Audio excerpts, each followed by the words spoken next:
أعوذ بالله من الشيطان الرجيم بسم الله الرحمن الرحيم. Baik, yang pertama Bunda, kenapa kita tetap merasa bersyukur dengan Nusantara kita yang luar biasa, yang sekarang diantaranya menjadi negara yang seperti Indonesia, Malaysia, seharusnya Singapura juga, dan Brunei Darussalam. Karena uniknya Nusantara ini, atas berkat rahmat Allah, ketika penjajahnya berhasil diusir pergi, maka dia menjadi sebuah wilayah dengan keutuhan dan persatuan yang lebih besar daripada sebelum dijajah. Maksud saya begini, tanpa merendahkan kaum muslimin di wilayah tersebut. Pada tahun 1918 Turki Utsmani kalah perang. Dulu hampir seluruh Timur Tengah, dari Maroko di barat sampai Irak di timur, dari Yaman di selatan sampai Turki di utara, bahkan ke Azerbaijan, Armenia, itu adalah wilayah yang padu, yang satu. Begitu Turki Utsmani kalah perang tahun 1918 dalam Perang Dunia Pertama, maka para penjajah ini membagi-bagi wilayahnya untuk mereka kangkangi. Tunisia untuk Prancis, Maroko untuk Prancis, Libya diberikan ke Italia yang belakangan gabung gitu ya. Terus kemudian Mesir diberikan kepada Prancis, kemudian diambil alih oleh Inggris. Suriah untuk Prancis, Lebanon untuk Prancis, Palestina untuk Inggris, Jordania untuk Inggris, Irak untuk Inggris gitu ya, Jazirah Arab untuk Inggris, Qatar, Oman untuk Inggris, dan sebagainya. Itu kan bagi-bagi yang luar biasa. Maka dari itu sampai sekarang, Bapak yang dirahmati Allah, bangsa Arab satu bangsa, banyak negara, dan batas di antara negara-negara mereka semuanya garis lurus. Coba lihat batasnya Mesir dengan Libya, Libya dengan Tunisia, dengan Aljazair, dengan Maroko, itu semuanya garis lurus. Batasnya Palestina dengan Jordania, dengan Suriah, Suriah dengan Irak, dengan Saudi, dengan itu semuanya batasnya dalam bentuk garis lurus. Kenapa? Karena baginya di peta antar penjajah. Yuk kita garis, kamu ke sana ya, kamu sebelah sana ya. Itu kan ironis yang luar biasa. Tapi lihat Nusantara, unik sekali. Begitu penjajahnya berhasil diusir pergi, Nusantara ini dari kesultanan-kesultanan terkecil, bahkan kalau dihitung di Maluku itu satu desa, satu kerajaan, kita bisa bersatu menjadi satu negeri yang begitu besar bernama Indonesia. Itu luar biasa. Oleh karena itulah kenapa para ulama kita dulu menggunakan diksi atas berkat rahmat Allah. Ini rahmat Allah. Kalau nggak rahmat Allah nggak mungkin kayak begini. Kalau bukan karena rahmat Allah, Aceh kesultanan sendiri, gitu ya, Jawa kesultanan sendiri, bahkan Jawa pun antar satu daerah dengan yang lain beda-beda, gitu ya. Itu yang kita syukuri luar biasa. Kenapa kita dengan jumlah suku bangsa lebih dari 300, dengan subnya ada 1100, gitu ya, dengan 300 rumpun bahasa yang berbeda-beda ini, kok bisa jadi satu negara kesatuan? Itu mukjizat dalam tanda kutip.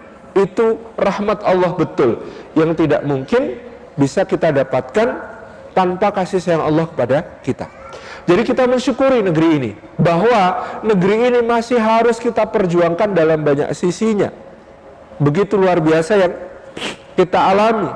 Jadi, dulu Raja-Raja Nusantara menghadapi perusahaan sebesar VOC. Nah, kita negara Kesatuan Republik Indonesia menghadapi perusahaan sekecil Freeport aja kewalahan gitu. Itu kita bisa bayangkan gitu ya, bahwa penjajahan ini luar biasa gitu. Nah, tadi apa yang disebut oleh Ibu, penjajahan sosial budaya kita dalam gaya hidup, dalam selera, dalam apa namanya sosial budaya, itu coba masyarakat kita ini pengguna internet yang sudah 10 besar di dunia. Masyarakat kita ini setiap hari yang diakses melalui internetnya gitu ya, jumlah penggemar K-pop itu, budaya pop Korea itu, antara di Korea dengan di Indonesia lebih banyak di Indonesia. Coba lihat. Lah penduduk Korea maunya berapa? cuma sedikit, sementara penduduk Indonesia yang 260 juta itu jelas sasaran pemasaran yang sangat menggiurkan bagi produk apapun, Bu. Jelas dia sasaran yang sangat menggiurkan bagi produk apapun. Anda jualan ke seluruh penduduk Malaysia, jumlah penduduk Malaysia cuma 25 juta orang. Anda dapat 10% di Malaysia, itu cuma dapat 2,5 juta orang. Tapi dapat 5% di Indonesia itu berapa, Pak? 13 juta, Pak.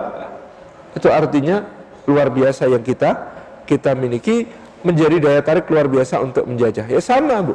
Jadi bagaimana jin belel disobek-sobek, gaya berpakaian ini itu yang aneh-aneh, kita melihat. Tapi saya optimis dengan Indonesia karena coba lihat jumlah yang berjilbab hari ini, Bu. Dengan bapak saya tahun 1980 itu mengajar di sebuah SMEA. Dulu ada SMEA, Sekolah Menengah Ekonomi Atas, di Kabupaten Purworejo. Di satu sekolah itu yang berjilbab cuma 1 orang. Padahal SMEA itu dulu isinya hampir semua perempuan. Ada cowok kok masuk ke SMEA pasti dianggap banci gitu. Yang namanya cowok itu maksudnya STM gitu kan, bukan SMEA. Jadi satu sekolah itu yang jilbaban cuma 1 orang. Bapak saya guru di situ. Nah, yang 1 orang itulah yang jadi ibu saya. Jadi kita bisa bayangkan betapa luar biasanya perkembangannya sekarang. Kita di mana-mana jilbab itu lazim, jilbab itu biasa. Justru yang nggak pakai jilbab yang aneh, itu kan satu perkembangan yang kita wajib syukuri. Maka saya selalu optimis tentang Indonesia. Jadi kalau ada sekarang yang mengatakan jilbab itu tidak wajib, itu pasti berasal dari masa lalu. Itu pasti dia dibesarkan di era sebelum tahun 80-an. Karena memang ketinggalan banget gitu dengan apa yang kemudian dilihat oleh anak muda zaman sekarang. Itu saya kira optimisme kita yang kita tumbuhkan, meskipun kita tetap waspada terhadap berbagai gerakan penjajahan yang tadi Ibu sudah sebut, berbagai gaya melalui fashion, melalui apa tadi, food, melalui ya. Jadi pokoknya sekarang daripada cola, es cendol is the best. Harus mulai dari situ kan sekarang ya. Daripada apa namanya, fried chicken itu ya, mendingan mendoan. Gitu. Tapi itu proteinnya nggak selevel gitu ya. Cari yang proteinnya selevel gitu ya. Daripada steak perlu apa namanya, dendeng gepuk gitu. Misalnya gitu ya.